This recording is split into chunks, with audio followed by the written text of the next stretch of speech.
about whether I take moral or legal action. I just shit. Whatever.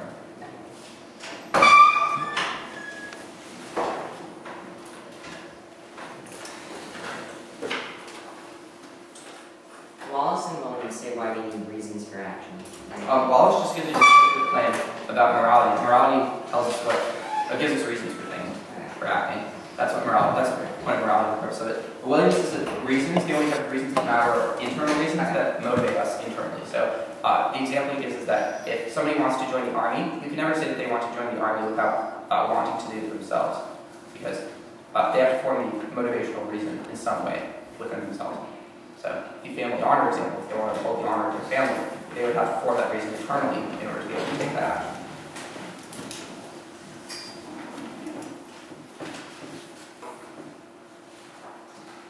And Beaver says that rights are. It's just the way we endorse actions is by recognizing good reasons for them. That means you have to respect other people's reasons if those reasons are the same. So if we don't like pain and other people don't like pain, you can't just be like, we care about only our pain.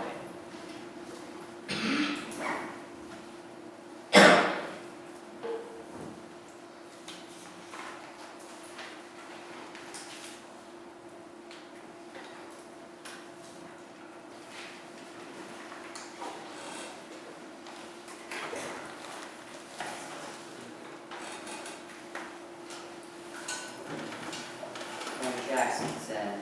Pettit and Jackson are another word for response dependence. They say that everything is response dependent in the sense that if you have two objects, the way you distinguish between those, you have to experience it. For example, if you have a red apple and a red mailbox, the way you distinguish between them is by separating the properties that they don't have in common. So an apple will be spherical, a mailbox might not be, so you have to distinguish between those two in order to distinguish between them. They have the same color. So they're both red, but they're different in other ways than the way you know they're red.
It's going to be NCAC. Is everyone ready? I need, as Russell prescribes the value of justice defined as giving each her due. The criterion is tailoring treatment to beings' capacities. Tailoring treatment to beings' capacities means differentiating the way we respond to actors based on their abilities. There's no such thing as tailoring more or less. Either we meet beings' needs or we don't. Thus, this is a binary standard. Prefer the standard on strength of light. Since no two actors have the same abilities, justice requires individualized treatment, not cookie-cutter policies. For instance, a special education student is due a teaching aid, while a child's prodigy is due accelerated programs. Without tailored treatment, we either prevent beings from reaching their full potential or hold them to standards they can't meet, denying justice. My thesis and sole contention is that differentiated treatment provides differentiated desert. By reducing rights to mere existence and ignoring relevant distinctions between actors, affirming denies tailored treatment. Animal advocates argue that sentience alone justifies giving animals rights. Tom Regan writes, the rights tree maintains that the crucial similarity between humans and animals is that both are experiencing subjects of life, conscious creatures with individual welfare. Dimensions of life, including pleasure and pain, give both inherent value. But affirming confuses the precondition for rights with rights themselves. Indeed, rights are freedoms to take action rather than just protection from harm. David Oderberg notes, a right is a protection conferred by morality. For example, my right to privacy means that I am protected by morality itself and my pursuit of the good, which remains unknown to others. The right holder is morally permitted to exercise his right without hindrance. He may even use force in safeguarding his right. Ignoring the qualities of choice and self-advocacy inherent in rights in favor of generic concepts like consciousness reduces what it means to recognize rights in the first place. Indeed, if non-inflicting pain is all it takes to satisfy rights, affirming justifies dehumanization. States can make citizens live in animalistic conditions so long as they're painless, but this alone is insufficient for holding rights since there are conditions under which life isn't worth living. By focusing only on physical well-being, affirming unjustly precludes a tailored treatment that sets humans apart from other species. Off the AC. Off Nash that rights come from duties. First, it's not true because we can have duties that aren't connected to a right. I might have a duty to do my homework. That doesn't mean my teacher has a right to get my homework. We can have, maybe all rights are based on duties, but not all duties have to be based on rights. So we can have an indirect duty to animal without giving it rights. Off Taylor that animals are moral subjects, so they deserve rights. First, turn it, if animals are moral subjects, then they don't need rights. Humans just have to limit their own actions because animals can't take freedom to take action. They don't need the type of right, the protection that rights provide. They don't need to have their own system of morality. Second, it doesn't matter because we can just limit what humans do without giving animals rights. John Passmore writes, rights are demands and animals have no rights, they make no claims. Animals haven't been given more freedom or rights, rather men have lost rights. They can no longer treat animals as they choose. This doesn't give animals rights any more than we give rights to a river by withdrawing somebody's rights are polluted. So we can just restrict what humans do to animals. It doesn't require us to give these animals rights.